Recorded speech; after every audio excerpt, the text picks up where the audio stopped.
Romanos capítulo 5.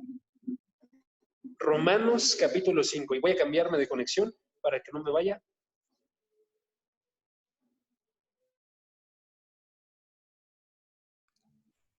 Perfecto, ya nada más vamos a darle tantito tiempo en lo que termina de conectarse. Hola Darcy, qué bueno saludarte. ¿Ya habías entrado antes al estudio? Sí, ya, nada más como 3 veces. Perfecto. Ok. Entonces vamos a comenzar leyendo Romanos capítulo 5 y vamos a leer desde el versículo 9 hasta el versículo 11. ¿Ok? Versículo 9 hasta el versículo 11. Si pueden, síganme desde sus Biblias. De todos modos, yo voy a estar leyendo desde la Biblia de las Américas. ¿Es el mismo título de la vez pasada? Y el título de hoy, Jazz, va a ser, sí es muy parecido al de la vez pasada, de hecho. Entonces es mucho más salvos, mucho más salvos. ¿Ok? Bueno, pues. Y hace que está raro. Ahorita vamos a ver por qué. Porque tiene mucho que ver con el argumento que está realizando Pablo. Entonces, si pueden, acompáñenme a leer el versículo 9 y hasta el versículo 11. Y dice así, ¿ok? Voy a comenzar a leer desde la Biblia de las Américas. Es muy parecido a la Biblia de Reina Valera. Entonces dice así, entonces, mucho más, habiendo sido ahora justificados por su sangre, seremos salvos de la ira de Dios por medio de él. Porque si cuando éramos enemigos fuimos reconciliados con Dios por la muerte de su Hijo, mucho más, habiendo sido reconciliados, seremos salvos por su vida. Y no solo esto, sino que también nos gloriamos en Dios por medio de nuestro Señor Jesucristo, por quien ahora hemos recibido la reconciliación. Voy a leerlo otra vez. Versículo 9. Entonces, mucho más habiendo sido justificados, ahora, por su sangre, seremos salvos de la ira de Dios por medio de él, porque si cuando éramos enemigos fuimos reconciliados con Dios, habiendo sido reconciliados, seremos salvos por su vida. Mucho más, habiendo sido reconciliados, seremos salvos por su vida. Y no solo esto, sino que también nos gloriamos en Dios por medio de nuestro Señor Jesucristo, por quien ahora hemos recibido la reconciliación. ¿Ok? Entonces, si pueden, vamos a comenzar este estudio. Y la forma en la que quiero llevarlo el día de hoy es que veamos nosotros, básicamente, exponer qué es lo que está pasando en estos versículos. Y luego que recuperemos nosotros 4 cosas de las cuales nos está hablando estos versículos. ¿Ok? Entonces vamos a hacer una exposición primeramente de ver qué es lo que está diciéndonos, viendo cada una de las partes y luego traer unas conclusiones al final. 4 conclusiones de qué es lo que nos está diciendo estos versículos. ¿Ok? Entonces vamos a comenzar. Si notan, ahorita hemos estado exponiendo el capítulo 5 y va como en un argumento que va creciendo. Entonces, si yo me regreso al versículo 1, comienza el argumento y el argumento va a terminar hasta el versículo 11.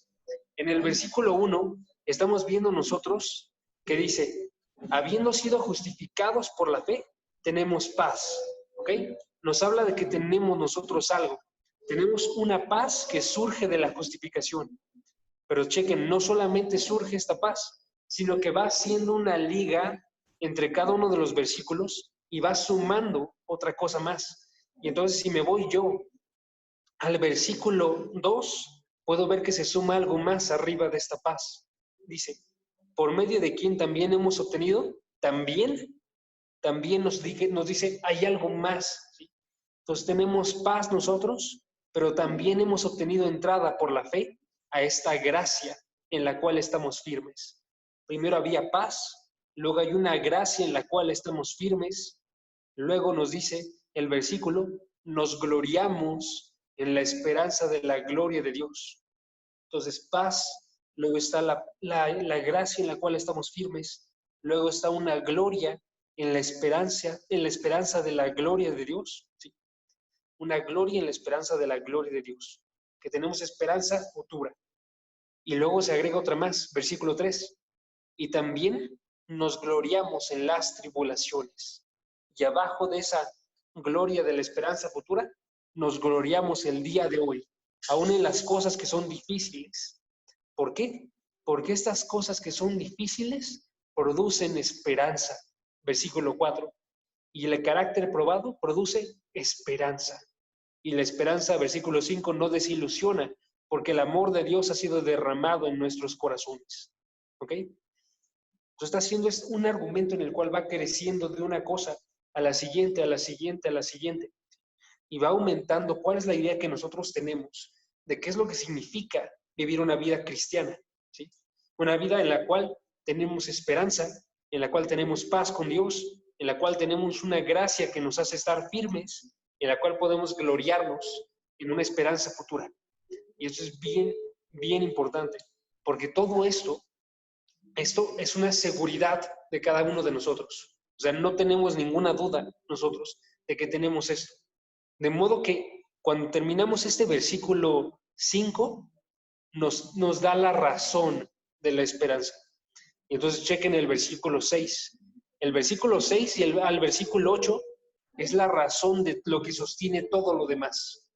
Lo que sostiene la paz con Dios, lo que sostiene el hecho de que nosotros estemos justificados, que tengamos entrada a la gracia, que estemos firmes en la esperanza de la gloria de Dios. ¿Por qué? Versículo 6. Porque mientras aún éramos débiles, a su tiempo, Cristo murió por los impíos, porque difícilmente habrá alguien que muera por un justo, aunque tal vez alguno se atreva a morir por el bueno, pero Dios demuestra su amor para con nosotros, en que siendo aún pecadores, Cristo murió por nosotros. Ok, ¿qué sucede aquí? Está diciéndonos básicamente esto. Yo ya les comenté unas esperanzas que tenemos nosotros, una firmeza que podemos tener nosotros. Y yo les doy ahora 2 razones por las cuales podemos estar firmes ahí. Una primera razón es subjetiva. La segunda razón es objetiva. ¿Qué significa esto? Subjetivo es la experiencia que tú tienes en tu interior, ¿sí? Una experiencia que tú tienes únicamente, tú, y ya. Objetivo no está en el interior. Objetivo es algo externo. Objetivo es algo que está definido, en este caso, por hechos que son, podríamos decir nosotros, comprobables. ¿Ok? Y lo que sucede aquí es que estas 2 razones, lo subjetivo y lo objetivo, ambas están unidas al amor de Dios.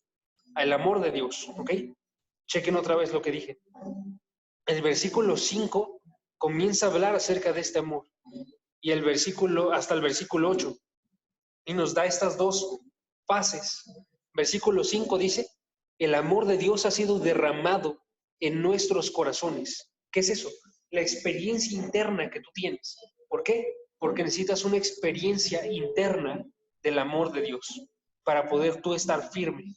Si tú sabes que Dios ama, pero tú no tienes esta experiencia en tu corazón, nunca vas a poder estar firme dentro de la tribulación. Nunca vas a poder tener una esperanza. Solamente vas a estar teniendo pensamientos que están en la cabeza, pero nunca bajan a tu interior, ¿sí? Al interior de tu corazón. Del otro lado, si tú piensas que Dios te ama y tú lo sientes en tu corazón, pero tú no tienes hechos físicos que tú puedas observar, vas a carecer de fundamento y entonces vas a tener una esperanza que no tiene sentido. Y entonces nos dice el versículo 6 al versículo 8 que la forma en la que podemos observar el amor de Dios de forma tangible es observar la cruz de Cristo. Y al observar la cruz, podemos estar seguros, en verdad Dios ama, en verdad Dios te ama, ¿sí? Podemos estar seguros porque, versículo 8, Dios demuestra su amor en que Cristo murió por nosotros cuando aún éramos pecadores, ¿sí? Lo está demostrando de forma física y ahí te está derramando en tu interior, a través del Espíritu Santo, una comprensión de ese amor. Lo subjetivo y lo objetivo se suman para traerte seguridad. ¿Ok? Esos son los versículos pasados. Y la razón por la cual lo estoy observando ahorita es porque los versículos que nos tocan el día de hoy, versículo 9 al versículo 11, son un resumen de lo que observamos las semanas pasadas y agregan algo más, ¿sí? Entonces les había dicho, está agregándonos seguridad, arriba de seguridad, arriba de seguridad, arriba de seguridad, todo sobre la base del amor de Dios. Y entonces, ¿qué va a realizar ahora? Va a realizar este resumen agregándonos otra cosa más. Y entonces comenzamos el versículo 9. Entonces, dice el versículo 9, entonces, noten la forma en la que comienza. Está haciendo una referencia a los versículos pasados. Dice, porque el amor de Dios es tan grande y se muestra en la cruz y en tu corazón a través del Espíritu, entonces está reaccionando algo más. El fundamento está estableciéndose. Hay un fundamento firme sobre el cual podemos decir nosotros, hay algo más. Y dice el versículo, entonces mucho más podemos nosotros algo. Mucho más que, mucho más, y va a ser una pequeña pausa. Nos va a comenzar a hablar estos dos versículos acerca de dos tiempos, ¿ok? Noten eso, dos tiempos, un tiempo futuro y un tiempo pasado. Y quiero que noten esa parte, ¿ok? Tiempo futuro, tiempo pasado. El mucho más está en el futuro. La base está en el pasado. El amor de Dios consiguió ciertas cosas en el pasado, en tu vida y en mi vida. Y eso es lo que tenemos que observar. Hay un tiempo pasado, hay un tiempo futuro. Y entonces dice el versículo, entonces mucho más, ahora habla del pasado, habiendo sido ahora justificados por su sangre, habiendo sido justificados ahora por su sangre, tiempo pasado, sí. Seremos salvos de la ira de Dios, tiempo futuro, ¿ok? Noten el versículo 10, hace exactamente lo mismo. Porque si cuando éramos, tiempo pasado, enemigos, fuimos reconciliados con Dios por la muerte de su Hijo, mucho más, habiendo sido reconciliados, pasado otra vez, seremos, futuro, seremos salvos por su vida. ¿Ok? Nos habla de dos tiempos. Un tiempo en el cual nosotros éramos enemigos y fuimos justificados. Un tiempo en el cual comenzamos nosotros a ser justos. Un tiempo en el cual fuimos reconciliados con Dios. Un tiempo en el cual, habiendo sido reconciliados con Dios, ahora experimentamos algo más. Y esa cosa futura la define como ser salvos de la ira de Dios. O, versículo 10, ser salvos por su vida. ¿Okay? Pues quiero que noten eso. Porque lo que vamos a observar en estos dos versículos es qué define el pasado de la persona cristiana y qué define el futuro de la persona cristiana. ¿Sí? Define el pasado, la forma en la que se define, si pueden, chéquenlo, y si tienen la posibilidad de subrayar sus Biblias, estaría increíble. Si pueden circular aquello que es pasado, y luego vamos a subrayar solamente abajo lo que es futuro. Pero si pueden, estaría bien padre, porque nos ayudaría a observar esto. Dice, versículo 9, ¿qué son las cosas que definían el pasado? Lo definían la justificación por su sangre, justificados por su sangre. Lo define el versículo 10, que eran enemigos, éramos enemigos, que fuimos reconciliados, versículo 10. ¿Ok? Que habiendo sido reconciliados, versículo 10, todo eso es pasado. ¿Y ahora qué es futuro? Es futuro que seremos salvos de la ira. Es futuro que seremos salvos por su vida. Y notan cómo nos habla de forma muy similar, ¿sí? Vemos nosotros entonces que la firmeza del futuro del cristiano se encuentra en el pasado. Por eso tenemos que entender qué pasó con nosotros cuando fuimos convertidos. ¿Qué pasó contigo y conmigo cuando nosotros recibimos a Cristo? ¿Qué pasó cuando Dios nos movió a que cada uno de nosotros conociéramos a Cristo? Entonces, chequen lo que pasó. Comencemos con el pasado, ¿ok? Pasado. Y vean la forma en la que aparece. Pasado. Dice así en el versículo. Versículo 9. Mucho más, habiendo sido ahora justificados por su sangre. Habiendo sido ahora justificados por su sangre. Y noten la similitud que tiene con el versículo 1. Versículo 1. Dice así: por tanto, habiendo sido justificados por la fe. ¿Notan la similitud? Noten ahora, lo similar es que está diciéndonos, habiendo sido justificados. ¿Ok? Pero noten las diferencias. La diferencia, dice, mi versión dice, habiendo sido ahora justificados. Agrega una palabra a todo esto, ¿sí? La versión Reina Valera, Meni, ¿podrías decirnos, porfa, la diferencia entre estas dos? También hay una diferencia.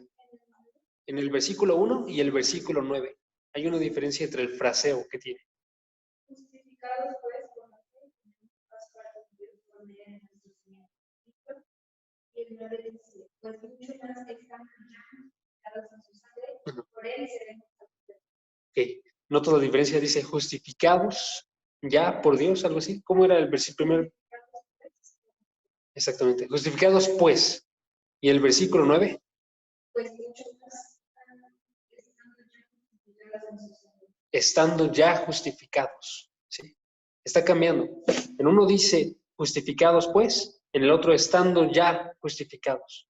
O creo que se ve un poquito más claro en la Biblia de las Américas, pero lo que está haciendo es que está cambiando el tiempo de los verbos. ¿Sí? En un tiempo nos está hablando acerca de algo exclusivamente pasado. Versículo 1. Habiendo sido justificados o justificados ya. ¿Okay? Eso es algo que sucedió y terminó en el pasado. Sucedió en el pasado, terminó en el pasado. ¿Sí? Habiendo sido justificados. Versión Biblia de las Américas. Pero lo del versículo 9 nos habla de algo que fue comenzado en el pasado, pero continúa hoy como una realidad. ¿Ok? Comenzó en el pasado, pero continúa hoy siendo real. Y entonces dice el versículo, habiendo sido ahora justificados, o estando ya ahora justificados. Nos está diciendo, esta justificación que comenzó en el pasado, continúa hoy presente en tu vida. ¿Qué significa eso? Que nosotros fuimos declarados justos por Dios, declarados justos en el sentido de que ya ninguno de nosotros tiene culpa delante de Dios. Si ya recibió a Jesucristo, si ya recibió la obra de Él en la cruz, ninguno tiene culpa. Y no la tiene desde el momento pasado, y no la tiene el día de hoy. ¿Sí?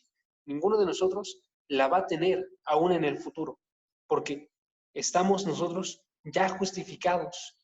Y más aún que eso, estamos ahora justificados, habiéndolo sido desde antes y comenzando desde un punto, pero continuando hasta el día de hoy. ¿Sí?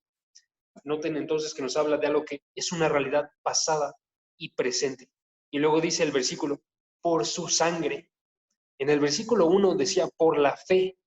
Pero en este versículo nos está reiterando, tienen que ver ustedes que la justificación sucede por la sangre de Jesucristo, por su actuar en la cruz, porque Él estuvo en una cruz como un sacrificio por los pecados de todas las personas que lo iban a recibir. ¿Sí? De modo que todas estas son limpias, son personas que han sido salvadas por Dios. ¿No? Entonces tenemos nosotros una realidad que tiene que ser extremadamente grande en cada una de nuestras vidas, que ahorita somos justos delante de Dios. Primera realidad pasada, ¿ok? Primera realidad. La vida del cristiano entonces se define por ser justo delante de Dios, comenzando en un punto y siendo algo real el día de hoy. Somos justos delante de Dios. Tenemos que ver eso. Eso, amigos, nos anima a cada uno de nosotros a que no pensemos de nosotros ahorita como pecadores, aunque sea no en un punto. No tenemos que pensar nosotros como pecadores en el sentido de que el peso que tiene el pecado y la condenación que traía ha sido removido. ¿Sí? Ahora, eso no implica nada más que sintamos nosotros una libertad. Tenemos que sentir nosotros también un deber, porque la forma en la que sucedió fue a través de la sangre que compró todo. ¿Sí? Y si nosotros pensamos, ok, la sangre de Cristo, la sangre más valiosa que existe, fue la que realizó esto. Estamos pensando nosotros no en nuestro valor, sino en el valor tan grande que tiene el pecado. Y entonces, si yo estoy seguro hoy en día, soy alguien que es justo delante de Dios, pero también veo el peso que tiene la sangre de Cristo. Entonces veo el peso que tiene mi pecado. Cada uno de los pecados que yo realizo el día de hoy son pecados que fueron pagados con la cruz de Cristo, ¿sí? Y tenemos que ver nosotros eso, que son pecados extremadamente pesados delante de Dios, de modo que ameritaban la sangre de Cristo, ¿ok? Entonces podemos ver nosotros una realidad que tiene que sostenernos el día de hoy. Primeramente, fuimos justificados y tenemos un deber. ¿Por qué? No tenemos que ver baja la cruz de Cristo. Tenemos que verla como algo extremadamente valioso, ¿ok? Segunda cosa pasada. Segunda cosa que nos dice del pasado, ¿ok? Habiendo sido ahora justificados por su sangre, versículo 9, primera cosa. Versículo 10 nos dice una segunda cosa. Porque si cuando éramos enemigos, ¿ok? Éramos enemigos. Segunda cosa. ¿Qué nos está diciendo este versículo además? No solamente es que nosotros ahorita somos justos, pero antes éramos pecadores, sino que aquí nos agrega una versión más gráfica de qué es lo que significaba ser pecadores, ¿sí? Cuando vemos nosotros esto, vemos que significaba una enemistad con Dios, ¿ok? Entonces, ahorita somos justos, pero antes éramos pecadores. Ahorita somos amigos de Dios, pero antes éramos enemigos de Dios. Y eso tiene que ver con el peso que tiene. Porque cuando nos dice enemigos, está aumentando el lenguaje del que tenía en los versículos pasados. Si ustedes se acuerdan, en el primer versículo también nos decía algo similar a eso. En el versículo 1 decía, tenemos paz para con Dios. Y les comentaba yo en esa ocasión, esta paz nos está haciendo referencia a una paz como la que sucede cuando dos grupos en una guerra están teniendo esta pequeña, bueno, esta alianza de que termina eso, que acaba cualquier enemistad que ellos dos tienen y estos dos enemigos son reconciliados. Pero les decía, eso venía implícito en la parte de tener paz. Pero ahorita lo está haciendo de forma extremadamente explícita. Está diciendo, nosotros éramos enemigos de Dios, ¿sí? Y eso tiene dos implicaciones. Primera implicación, que somos por naturaleza rebeldes. Cada uno de nosotros, cuando se encuentra perdido, es una persona rebelde que va en contra de Dios. ¿Cómo somos rebeldes? Porque somos personas que no ven su gobierno de Dios, porque no respetan que Dios es como un rey que creó todas las cosas para sí mismo y tiene derecho sobre todas las cosas, ¿sí? Porque si Él creó absolutamente todo, Él puede decir qué es lo que sucede con absolutamente todo. No solamente por ser creador ahora, porque también Él, siendo Dios y estando arriba de todo, Él puede decir aquello entonces que es bueno y aquello que es malo. Puede establecer un orden. Y entonces ese orden que Él establece es violado por las personas. Cuando somos pecadores nosotros sentimos un gozo, un disfrute en estar saliéndonos de este orden, ¿sí? Y violamos entonces las leyes que él realizó. Y la mayor cosa arriba de estas, aparte de no observarlo a Él como creador y dueño de todo, y no observar el orden que Él colocó, es que nosotros, cada uno de nosotros no observa el valor que tiene Dios, ¿ok? No lo observamos nosotros entonces como el creador que es dueño de todo, no lo observamos como aquel que ordena, como un legislador que está gobernando todo lo demás. Pero lo más pesado, amigos, es que no observamos a Dios con el valor que tiene. Si estamos hablando de un Dios que está fuera de todo lo creado, que es el origen de todas las cosas, un Dios al que le debemos nosotros la vida, es un Dios que literalmente creó toda la perfección que existe en el mundo. Y nosotros lo observamos como alguien menor, como alguien que no vale la pena nosotros dedicar nuestra vida a Él. Estamos observándolo entonces como alguien que no tiene valor, ¿sí? No tiene el valor que debería dentro de la vida de cada uno de nosotros. De modo que se cumple lo que nos dice la Escritura. Ellos, ve Romanos capítulo 1, versículo 23, capítulo 1, versículo 23. Capítulo 1, versículo 23. ¿Sí dijiste cuál, verdad? Ah, Romanos. Sí. Romanos capítulo 1, versículo 23. Cambiaron la gloria del Dios incorruptible. Noten la forma en la que habla. Dice, cambiaron ¿a quién? A Dios que no se corrompe, a Dios que es perfecto. Es otra forma de decir esto. Por una imagen que podemos asumir es corruptible, se corrompe. Una imagen que es en forma de hombre corruptible, de aves, de cuadrúpedos y de reptiles. En otras palabras, cambiaron lo que era mayor por aquello que era menor. Rebeldes, nosotros como hombres éramos enemigos de Dios. ¿Sí? Ahora, la segunda forma en la que éramos enemigos de Dios, nosotros, no era solamente de que éramos rebeldes y no estábamos viendo el orden de Dios, no estábamos nosotros admitiendo que Él es dueño de todo y no estábamos viendo su valor, sino que también Dios era enemigo nuestro. Cuando vemos este versículo, hay gente que asume que entonces el único enemigo aquí éramos nosotros con Dios. Pero esto sería falso bíblicamente y se puede observar de forma bastante clara en varios versículos. Si yo voy aquí, por ejemplo, puedo leerlo otra vez, dice, éramos enemigos. Si cuando éramos enemigos, ¿ok? Fuimos reconciliados. Noten la forma en la que lo dice. Y si pueden, acompáñenme a Mateo.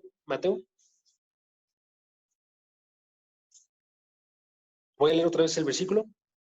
Si cuando éramos enemigos, fuimos reconciliados. Y ahora vamos a Mateo. Híjole, perdí el versículo. Si no me falla, era Mateo 5, versículo 24. Pero denme 2 segundos para estar bien seguro. Porque sí perdí el versículo que tenía anotado. Sí, Mateo 5, versículo 23 y 24. Dice así, Mateo 5, versículo 23 y 24, utilizando el mismo fraseo. Por eso quiero que lo observen. Dice, otra vez, el fraseo de Romanos. Dice así, cuando éramos enemigos fuimos reconciliados. ¿Okay? Pongan ahí un separador. Y en Mateo 5, versículo 23, dice así, hablando de presentar cosas en el altar. Dice, versículo 23, por tanto, si estás presentando tu ofrenda en el altar y ahí te acuerdas que tu hermano tiene algo en contra de ti. Noten, tu hermano tiene algo en contra de ti. ¿Quién es el que está haciendo mal ahí? Tú. Porque tu hermano está teniendo algo en contra de ti, algo que te puede decir, tú estás realizando mal. ¿Ok? Entonces, si tu hermano está haciendo algo, que diga, si tu hermano tiene algo en contra de ti, dice el versículo 24, deja tu ofrenda allí delante del altar y ve, reconcíliate primero con tu hermano. ¿Quién es el que tiene que ser reconciliado con quién? Nos dice ahí, si tu hermano tiene algo en contra de ti, tu hermano es tu enemigo, entonces tú tienes que reconciliarte con él. ¿Sí? Mismo fraseo que tenemos en Romanos. En Romanos decía, porque si cuando éramos enemigos nosotros fuimos reconciliados, éramos los que tenían que ser reconciliados. Si utilizamos un fraseo bíblico, aquel que tiene que ser reconciliado es el que está teniendo, el que la otra persona tiene algo en contra de él. Y en este caso, Dios entonces tiene algo en contra de nosotros. Dios, cuando nosotros no estamos reconciliados, Él tiene algo en contra de nosotros. Somos enemigos de Dios. ¿Sí? Podemos observarlo ahí. Podemos observarlo si nosotros nos vamos a Santiago capítulo 4, versículo 4, que no vamos a ir, pero se dice Santiago capítulo 4, versículo 4. Si alguno se constituye, si alguno es amigo del mundo, se constituye enemigo de Dios. ¿Sí? Está diciéndonos ahí, ¿quién es el enemigo de quién? El enemigo de Dios. Nos constituimos nosotros. Y entonces Dios tiene enemistad para con nosotros. O chequen en Romanos. En Romanos cuando nos habla, en Romanos capítulo 1, versículo 18 y 19, donde nos dice entonces ahí, la ira de Dios se revela desde el cielo contra toda impiedad e injusticia de los hombres, que con injusticia restringen la verdad. porque lo que se conoce acerca de Dios es evidente dentro de ellos, pues Dios se lo hizo evidente. Versículo 20. Pues desde la creación del mundo, su eterno poder y deidad se han visto con toda claridad, siendo entendidos por medio de lo creado, de manera que ellos no tienen excusa. Noten aquí, ¿quién está haciendo mal contra quién? Está haciendo mal el hombre en contra de Dios. ¿Por qué? Porque él no ve las cosas claras de Dios y restringe la verdad. Pero la persona que va a tener en contra algo es Dios. Y entonces Dios dice, revela su ira. Versículo 18. Dios revela su ira porque ellos no tienen excusa. O vayan a Romanos capítulo 2, versículo 5, que es una condenación de una ira que va a ser futura. En Romanos capítulo 1, versículo 18 y 19 que vimos ahorita, 18 al 20, perdón, que vimos ahorita, se ve claramente que Dios revela una ira el día de hoy. Y eso tenemos que verlo bien claro, cada uno de nosotros. Si alguno no es salvo, tiene la ira de Dios el día de hoy. Y está condenado, podríamos decir, el día de hoy, ¿sí? Hay una condenación el día de hoy. Como se ve esta condenación, se ven que Dios permite que anden en sus pecados, que Dios deja que se sigan alejando, ¿sí? Que Dios los entrega, nos dice estos versículos, a sus pasiones, que Dios los entrega a sus lujurias, que Dios los entrega a sus impurezas, ¿sí? Y eso es algo bastante rudo. Pero esto no se compara con lo que nos dice el versículo 2:5, que nos habla de una enemistad que conforme vaya creciendo, va a haber un momento en el cual se va a liberar de forma completa. Y entonces dice el capítulo 2, versículo 5, por causa de tu terquedad, que no se arrepiente tu corazón. Chequen, por causa de tu terquedad y de tu corazón no arrepentido, estás acumulando ira para el día de la ira y de la revelación del justo juicio de Dios. Entonces noten, de forma grande que esta enemistad no solamente es algo que tenemos cuando no somos salvos, sino que va creciendo de forma constante, ¿sí? Y tenemos que ver que eso es una realidad para aquellos que no tienen a Cristo, que la ira se está presentando el día de hoy en sus vidas, pero continúa creciendo y acumulándose hasta que hay un momento en el cual Dios va a juzgar con justo juicio, dice el versículo 5, y va a revelar su ira, ¿ok?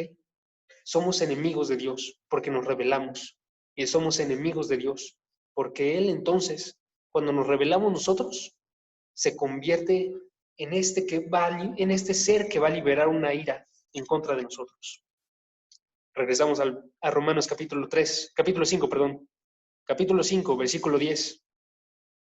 Pero sucedió algo maravilloso, y es que no solamente éramos enemigos, tiempo pasado, sino que también fuimos reconciliados, tiempo pasado. Si nosotros recibimos a Cristo, si nosotros, este actuar en la cruz fue sobre nuestra vida, nosotros fuimos reconciliados.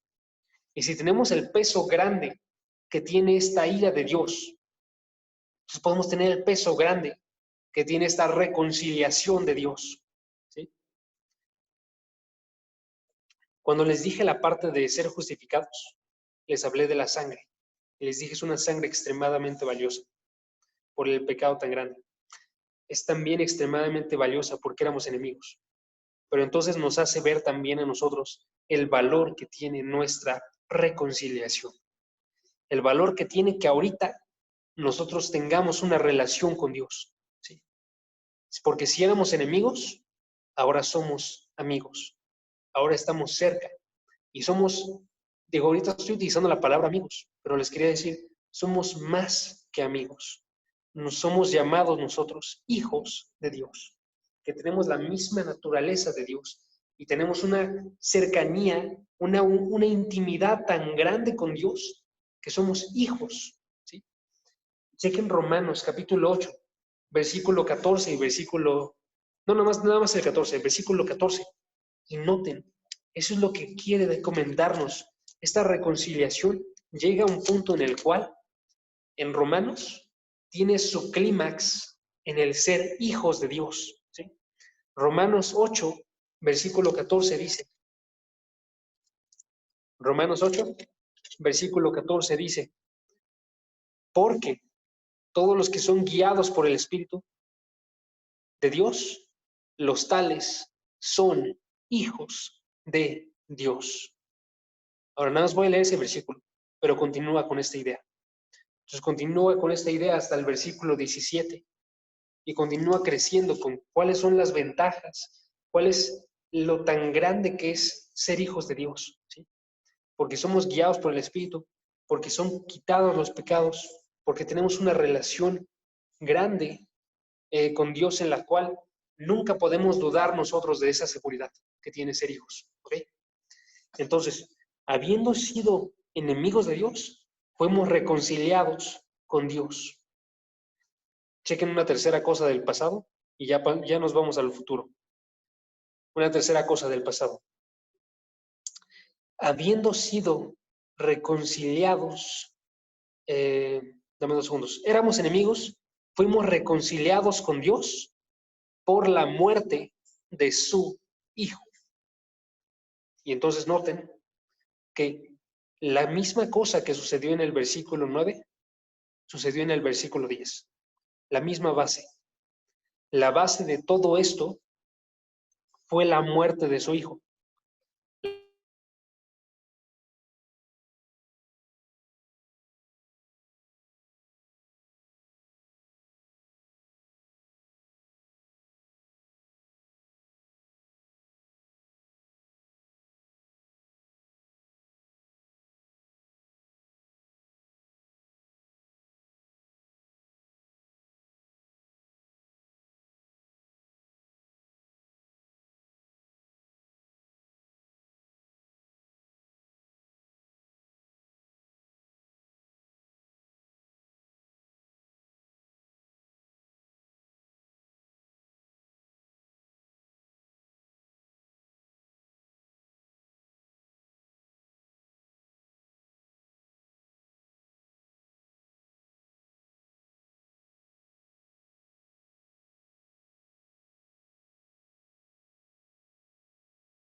Está.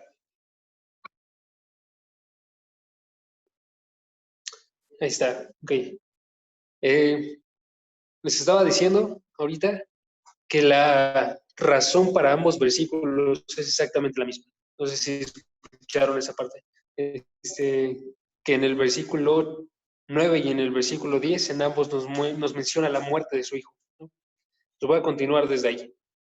Nada más, pero si quieren poner algo también, si no se escuchó, díganme. Nos dice en el versículo 9 que fue por su sangre. En el versículo 10 nos dice que fue por la muerte de su Hijo. Ahora, lo que nos hace recordar esto son los versículos que vimos la vez pasada. Y por eso quiero que sea tan grande esta forma en la que lo vemos. Porque esto incrementa entonces el amor todavía más de Dios, ¿sí? Nos dice, todos esos versículos del pasado nos están hablando de cosas grandes. Y eso es lo que quiero que noten. Cuando nos habla en el versículo 9 de ser justificados, nos está hablando por su sangre, nos está hablando de algo extremadamente grande, porque nos está diciendo que lo que fue la sangre de mayor valor compró una justicia para cada uno de nosotros, una justicia perfecta, ¿sí? Perfección es algo extremadamente grande, ¿sí?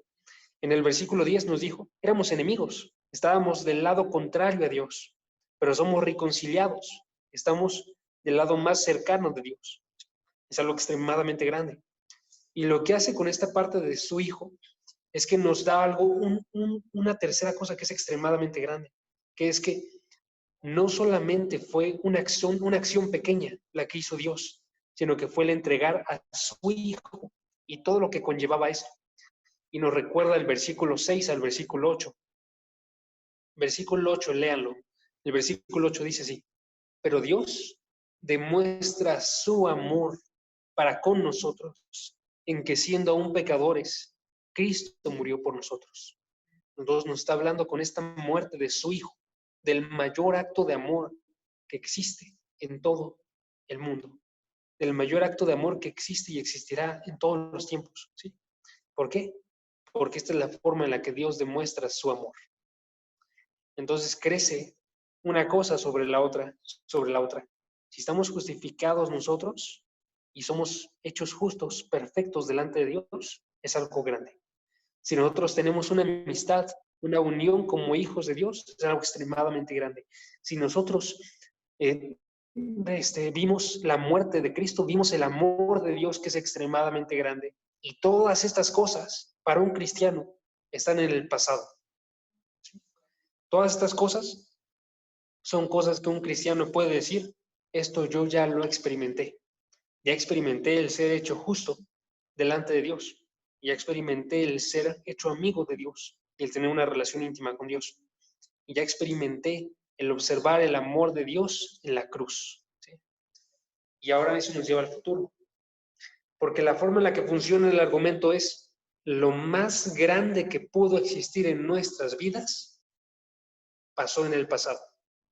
Fuimos hechos nosotros de desobedientes a obedientes, de enemigos a amigos, de no observar ira de Dios a observar amor de Dios. Todo eso en el pasado. Y por eso, porque esta cosa tan grande pasó en el pasado, ahora podemos recibir algo más pequeño en el futuro. ¿Sí? Es la forma en la que funciona. Chequen el argumento. Dice el argumento, versículo 9. Entonces, mucho más, habiendo sido justificados, seremos salvos de la ira de Dios. O versículo 10.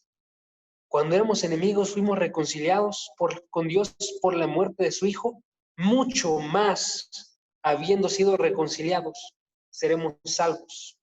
Si fuimos salvados en el pasado, mucho más seremos salvados en el futuro. ¿Sí? Porque esto era lo que era difícil.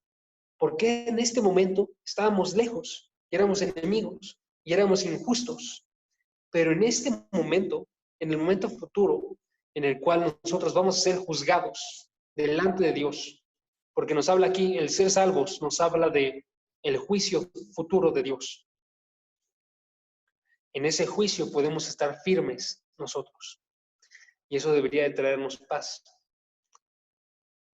Porque eso implica que las mayores batallas de un cristiano que tendría que haber peleado, esas batallas por salvación, estas batallas por esta persona estar bien con Dios, esas batallas ya fueron peleadas y ganadas. ¿Sí?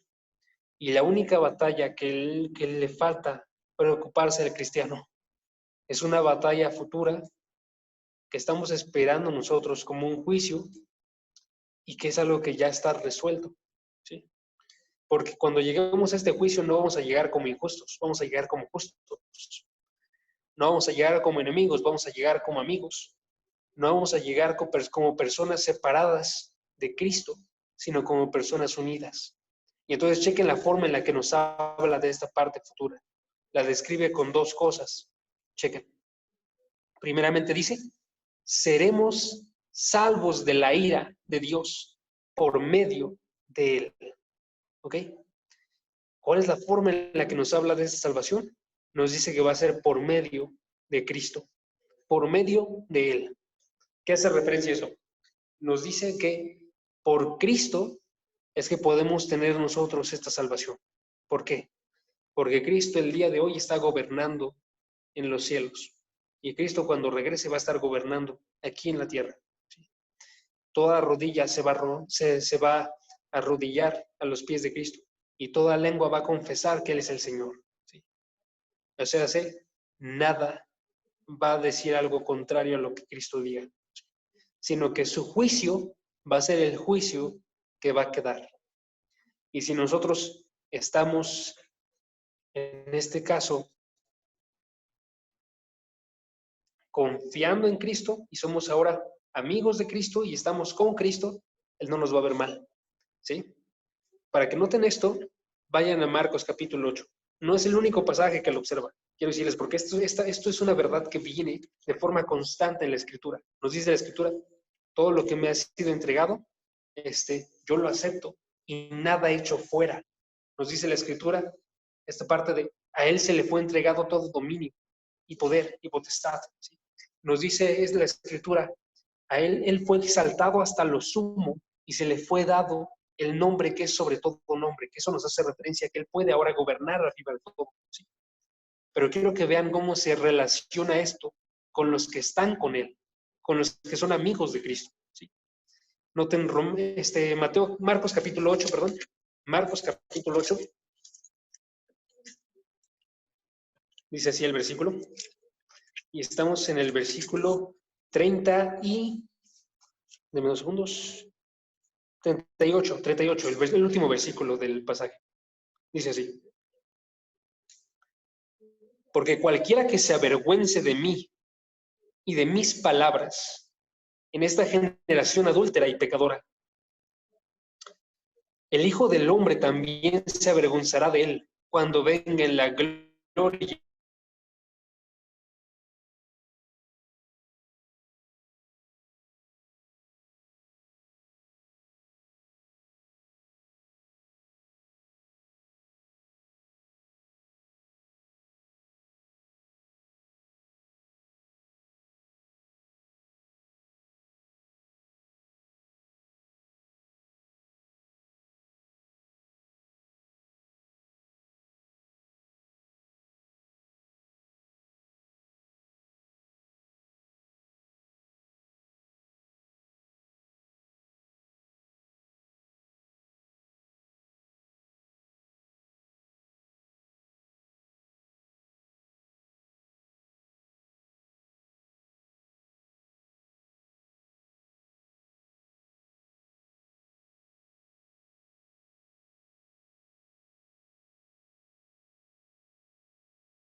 mucho más sencilla. Ya están. Ok. Entonces, si no nos avergonzamos de él en el presente, él nos avergonzará de nosotros en el futuro. Por medio de él estaremos salvos porque él juzga arriba de todos. ¿Ok? Ahora chequen la segunda cosa. Segunda cosa que nos dice del futuro, de cómo seremos salvos. Dice en el versículo 10, mucho más, habiendo sido reconciliados, seremos salvos por su vida. Por su vida. ¿Ok? ¿Qué nos dice? ¿Qué nos agrega eso? Nos dice que no solamente va a ser por el juicio que va a dar él, sino porque nosotros estamos unidos a su vida. Y si nosotros estamos unidos a su vida, a la vida de Cristo, nosotros estamos vivos. Entonces, la razón por la cual podemos confiar del juicio que va a dar en el futuro es porque el día de hoy estamos vivos gracias a Él. Y Él nunca va a morir. Entonces, vamos a seguir vivos nosotros cuando estemos frente a Él. Unidos a Él, vamos a seguir vivos. Y vamos a ser salvados nosotros por su vida. Porque esta vida nos provee a nosotros de vitalidad. Nos provee a nosotros de no avergonzarnos de Cristo, sino acercarnos a Él, de predicarle a Él. Nos provee a nosotros de continuar en una amistad con Él, de continuar diciéndonos hijos de Dios y que esto nunca se borre de nuestras cuentas. ¿Okay? Entonces, ¿cómo vamos a ser salvos nosotros? Vamos a ser salvos porque Él va a juzgar y porque Él nos va a sostener. Entonces terminamos en Efesios capítulo 5 y noten la forma en la que nos habla. En este caso, ilustrando desde el matrimonio. Efesios capítulo 5. De cómo es que su vida nos hace a nosotros estar seguros. Porque como en el matrimonio, cuando dos personas se unen, tienen una sola vida. En el caso de nosotros uniéndonos con Cristo, tenemos una sola vida con Cristo. ¿Sí? Y en esta sola vida, Él nos nutre, Él vigila por nosotros, Él nos cuida, Él nos sostiene.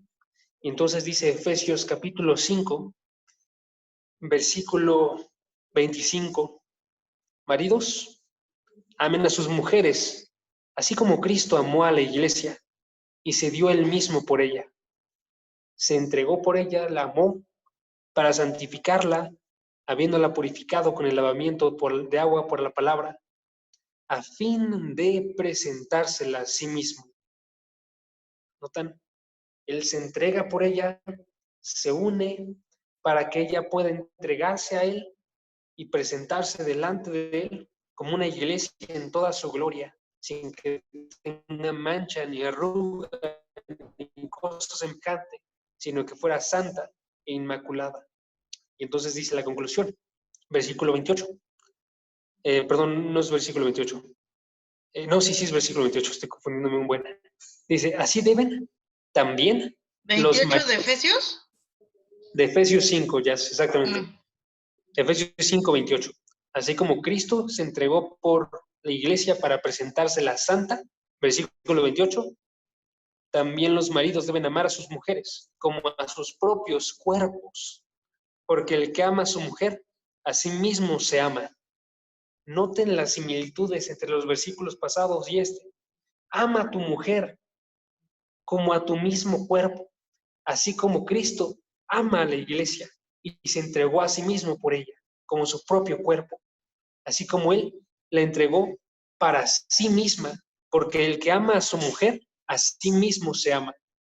Cristo, amándose a sí mismo, se entrega, hace a ella que sea santa para presentársela a sí mismo, versículo 27, ¿sí? Porque, versículo 29, nadie aborreció jamás su propio cuerpo, sino que lo sustenta, lo cuida, ¿sí? Así como también Cristo a la iglesia. ¿Quién cuida a la iglesia y la sustenta y la cuida? Cristo. Versículo 30, porque somos miembros de su cuerpo. Y luego dice finalmente el versículo 31 y 32, por esto el hombre dejará a su padre y a su madre y se unirá a su mujer y serán una sola carne. Y van a compartir esta misma vida y va a ser como si fueran una sola persona, porque Cristo y su iglesia son así. Versículo 32. Grande es este misterio, pero hablo con referencia a Cristo y a la iglesia. El matrimonio habla sobre Cristo y la unión que tiene con su iglesia, y así nosotros tenemos seguridad de que nosotros vamos a estar salvos, porque estamos unidos de forma cercana con Cristo, ¿sí? Y nada nos va a separar de Cristo. Nada, absolutamente nada nos va a separar de Él, ¿sí? Entonces terminamos con 4 conclusiones. ¿Cuáles son las conclusiones que tenemos el día de hoy? Primera conclusión, tenemos nosotros paz con Dios el día de hoy, ¿ok? Tenemos nosotros paz con Dios el día de hoy, porque somos justos delante de Dios. Eso ya no es parte del punto, nada más estoy explicando. Tenemos paz con Dios, porque somos justos delante de Dios. Y podemos entonces nosotros estar seguros que Dios ya no tiene ira para con nosotros. Él tiene bondad para con cada uno de nosotros. Y todo lo que sucede en nuestra vida emana de esta bondad que Dios tiene para con nosotros. ¿Okay? Primera cosa que vemos entonces en este pasaje, vemos que nosotros el día de hoy tenemos una relación restaurada con Dios. ¿Sí? Si notaron, se repitió 3 veces una palabra, que fue reconciliados con Dios. Entonces tenemos que ver, ahorita tenemos una buena relación con Dios y hemos recibido el actuar de su Hijo. ¿Ok? Tenemos paz, somos justos y ya no hay ira para con nosotros. Primera conclusión. Segunda conclusión. Deme 2 segundos. Ok.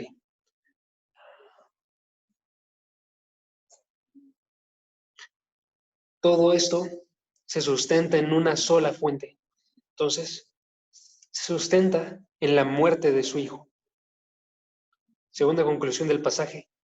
Aquello que sostiene esta justicia para con nosotros es la muerte de su Hijo. Podemos verlo cuando dice por su sangre, cuando dice por la muerte de su Hijo, claramente, ¿sí? Porque esta es la mayor muestra de amor que tiene Dios para con nosotros, y esto lo realizó cuando éramos enemigos, no cuando éramos amigos. Segunda conclusión del pasaje, entonces, podemos nosotros estar seguros en la cruz de Cristo. Tercera conclusión. Podemos estar seguros de la salvación venidera. Yo sé que esto para muy pocos de nosotros va a lucir como algo hermoso, porque la verdad es que nosotros tendemos a minimizar la salvación futura, muy cañonamente. Nuestra forma de pensar es más bien, yo no quiero saber acerca de mi salvación pasada ni mi salvación futura, yo quiero saber acerca de qué es lo que va a suceder el día de hoy. Pero tenemos que darnos cuenta que hay una clara forma de de concebir el mundo para la Biblia, en la cual es extremadamente importante nuestra salvación de nuestros pecados pasada, luego es extremadamente nuestra salvación de nuestros pecados futura, y hasta el final se queda la parte presente. ¿Sí?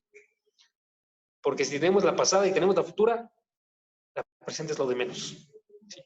Entonces quiero que vean nada más la grandeza que tiene esta parte de la salvación pasada. Fuimos reconciliados con Dios y en la salvación futura vamos a ser salvos y habitar con Él eternamente. ¿Sí? Es bien importante.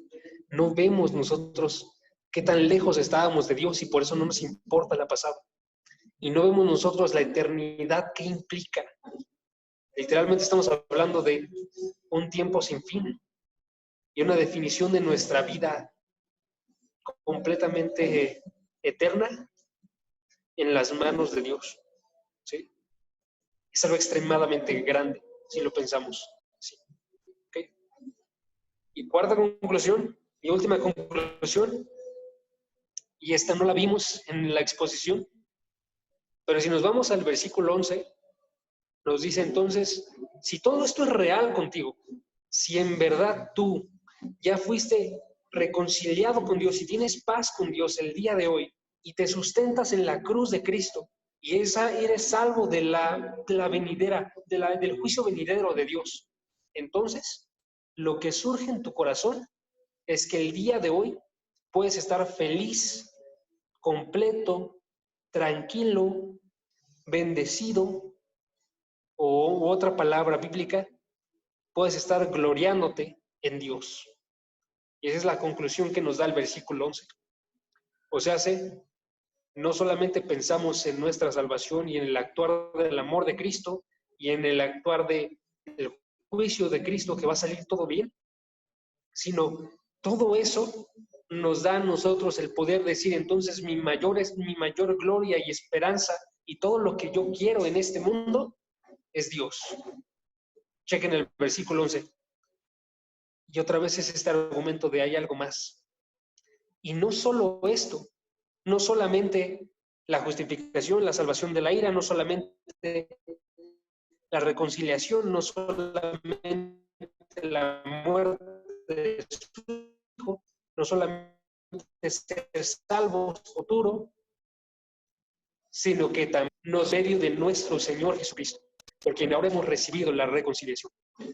La forma en la que funciona este pasaje entonces es, si todas estas cosas se cumplen en tu vida, del versículo 1 hasta el versículo 9, hasta el versículo 10, perdón, entonces tú puedes estar feliz el día de hoy y gloriándote en Dios. Y si no se cumple, amigos, no nos podemos gloriar en Dios. Y no podemos nosotros decir, ok, yo en verdad confío y estoy seguro yo de dónde estoy parado. ¿Sí? No puedo estar confiando en mi salvación porque no tengo ninguna. No puedo estar diciendo que Dios me juzgue, nadie más, porque estaría diciéndome a mí mismo lo peor que se puede. Esta es una ilustración que se me vino apenas ahorita, entonces disculpen lo malo que va a estar la ilustración. Pero no sé si se acuerdan, hace unos años que surgió una frase muy conocida que era algo así como de, no me juzgues, Dios me va a juzgar. Yo recuerdo muy específicamente un ejemplo de Miley Cyrus, cuando empezó a sacar sus canciones controvertidas y a cambiarse de cabello y todo.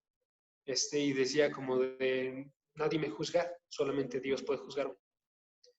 Ese tipo de frases son extremadamente reales, pero no se nota el peso que tienen. Y el peso que tiene, si nosotros observamos esto, es que el juicio de Dios sería un juicio terrible. Y nosotros tenemos que ver que en verdad todas estas cosas sean realidades que están en nuestra vida Porque para que podamos decir nosotros eso y decirlo de una forma que esté segura, pero no en una arena que se va a deshacer, sino en una roca que va a permanecer firme, ¿sí? Que yo pueda decir en verdad, yo me glorío en Dios con una razón segura, ¿ok?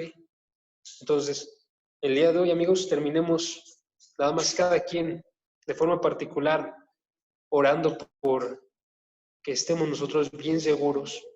Y si ya hemos recibido todo esto, que en verdad estemos felices con Dios, que no queramos nada más afuera de Dios y que podamos decir como el salmista, a ti te tengo en los cielos y nada quiero en la tierra, ¿sí? Que podamos decir en verdad nosotros estas palabras y decirlas bien seguras, que tenemos una seguridad en Dios, ¿va? Entonces, Meni, ¿crees que nos puedas ayudar, porfa, a dirigirnos en esta oración? Vas, si puedes, te voy a pasar esto nada más para que... Señor, te damos gracias, Padre, porque el día de hoy nos permitiste estar aquí reunidos, Señor, para escuchar sobre todo esto que vimos hoy, que pasó en el pasado, Señor, y que tenemos esa esperanza futura. Te damos gracias, Señor, porque podemos tener esa seguridad, Señor, esa convicción de que seremos salvos de la ira y queremos estar completamente seguros de eso, Señor. Así que si pues no nos hemos convertido de verdad, si no hemos nacido de nuevo, Señor, te pedimos que pongas en nosotros esas ganas de arrepentirnos, ese sentimiento de saber y conocer todo lo que hemos hecho mal en nuestras vidas y poder arrepentirnos, Señor, y venir a ti para tener esta promesa de que no de que vamos a ser salvos de la ira, Señor. Te pedimos, Padre, que esto que vemos hoy, que se quede en nuestros corazones, que se vuelva una convicción y que podamos compartirlo también con más personas para que ellos también puedan tener esta seguridad, Señor, esta esperanza de salvación, Señor. Gracias por la vida de Jaso, por la vida de todos los que estamos aquí presencialmente y que están por Zoom, Señor.